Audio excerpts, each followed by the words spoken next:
হয়, নিশ্চয়কৈ চাওক যে নিত্য বৰাৰ বিয়োগত ইতিমধ্যে সমগ্ৰ সংবাদ জগত আৰু অসমৰ সাহিত্য জগত শোকৰ ছাঁ পৰা পৰিলক্ষিত হৈছে আৰু বিভিন্নজন গুণমুগ্ধ আহিছে, তেওঁ শ্ৰদ্ধাঞ্জলি জনাইছে আৰু এয়া যি গান্ধীবস্তিস্থিত যি বাসগৃহ, সেই বাসগৃহতে তেওঁ নচৰতে ৰখা হৈছে আৰু কিছু সময়ৰ পাছতে অসমীয়া প্ৰতিদিন কাকতৰ কাৰ্যালয়লৈ তেওঁক লৈ যোৱা হ'ব, তাত শ্ৰদ্ধাঞ্জলি জনোৱা হ'ব আৰু তাৰপিছত গুৱাহাটী প্ৰেছ ক্লাবলৈ লৈ যোৱা হ'ব আৰু তাৰপিছত তেওঁ নৱগ্ৰহ শ্মশানত শেষকৃত্য সম্পন্ন কৰা হ'ব।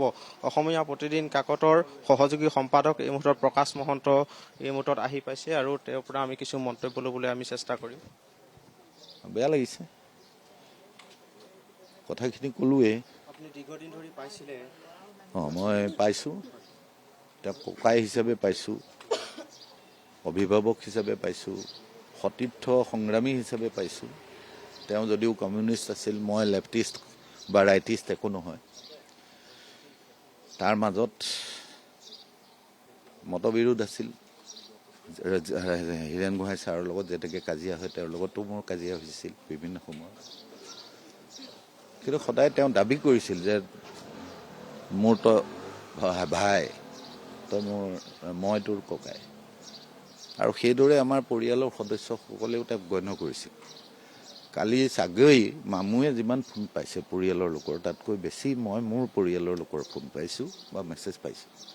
কাৰণ পৰিয়ালৰ সেই প্ৰতিখন ঘৰলৈ তেওঁ গৈছে, আমাৰ মা দেউতাৰ বিয়োগত তেওঁ গৈছে। ইয়াত মই বিভিন্ন ৰাজগড়ৰ পৰা আৰম্ভ কৰি নিউ গুৱাহাটীলৈ বিভিন্ন স্থানত আছোঁ, প্ৰত্যেকখন ঘৰলৈ তেওঁ গৈছে।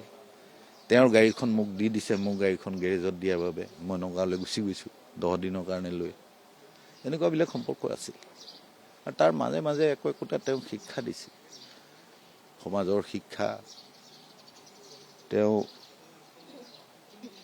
সাম্যবাদী আদৰ্শত বিশ্বাসী আছিল আৰু ব্ৰজনাথ শৰ্মাটো তেওঁৰ একদম প্ৰাণত সোমাই আছিল। সেইটো মই আচৰিত পাওঁ যে তেওঁ চব কথা বাদ দি ব্ৰজনাথ শৰ্মাৰ স্মৃতিচাৰণ, তেওঁৰ স্মাৰক বক্তৃতা, তেওঁৰ গ্ৰন্থ, এইবিলাক কামত তেওঁ হেৰি হৈ আছিল। আজি ৰসৰাজ বেজবৰুৱাৰ ৰচনাৱলীৰ যিটো 10টা খণ্ডৰ ওলাইছিল, প্ৰথম ছেটটো তেওঁ মোক দিছিল যে মই জানো তই এইখিনি গোটেইখিনি নপঢ়, কিন্তু ক'ৰবাত দিবি।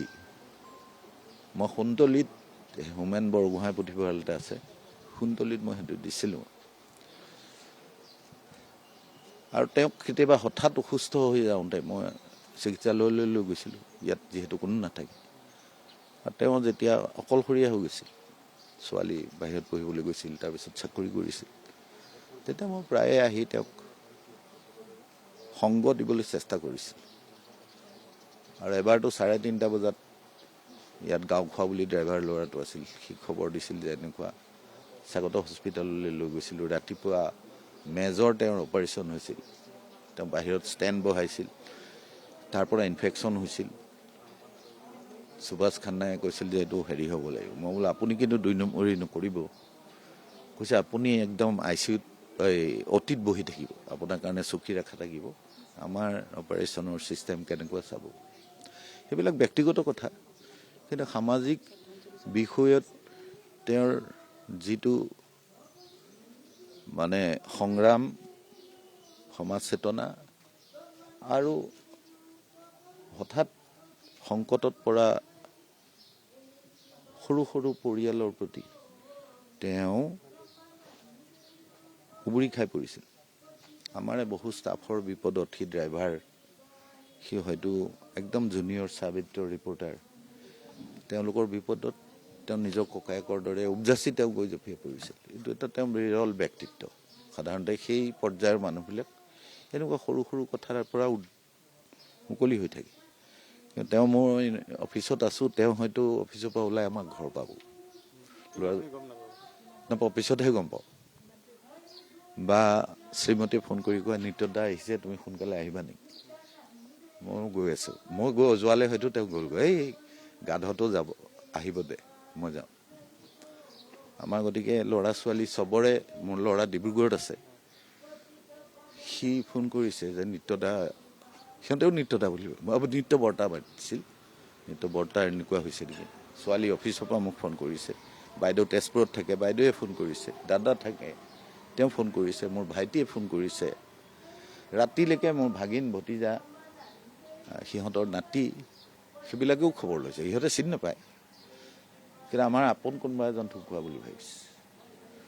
আৰু শেষ দিনটোৰ শেষ সভাখনতো তেওঁ সেই সামাজিক জীৱনটো পূৰ্ণ কৰি সেইখন সভালৈ দুৰ্ভাগ্য মই যাব নোৱাৰিলোঁ। মোক আগদিনা তাৰ কেইদিনমান আগত চিঠিখন পঠাইছিল। চিঠিখন এতিয়াও কালি মই চাওঁতে ওলাইছে। মানে মিটিংখন কোনদিনা আছিল, কোনদিনা অসুস্থ হৈছিল সেই তাৰিখটো পাহৰি গৈছিলোঁ।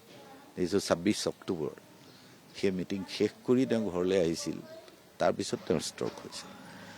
আৰু তাৰপিছত মই তেওঁক সেই সদায় কাজিয়া কৰা মানুহজনৰ লগত তেওঁ মানে জ্ঞানহীন হৈ পৰি থকা অৱস্থাত মই আৰু তেওঁৰ কাষ নাচাপিলোঁ। মই কালি খা খবৰ ৰাখিছোঁ তাৰ পৰা অহা, ইয়াত আহি চব ঠিক ঠাক কৰি কেনেকৈ কফিনটো আহিব, গাড়ী কেনেকৈ আহিব সেইখিনি তদাৰক কৰি গৈছোঁ। কিন্তু এতিয়াও মানে ফিল কৰোঁ আমাৰ 2জন ডাঙৰ ককাই আছে, তাৰো ওপৰত আমাৰ পৰিয়ালৰ ককাই আছে। তেওঁ আমাৰ সেই পৰিয়ালৰ এজন সবাতোকৈ জ্যেষ্ঠ ককাইৰ দৰে। আমাৰ আটাইতকৈ ডাঙৰ ককাইজন সম্ভৱ জেঠাইৰ পুতেক, তেওঁৰ 90 বছৰ, এওঁৰ 83 বছৰ। গতিকে সেই ককাইৰ দৰে এজন ব্যক্তিক হেৰুৱাৰ দৰে লাগিছে।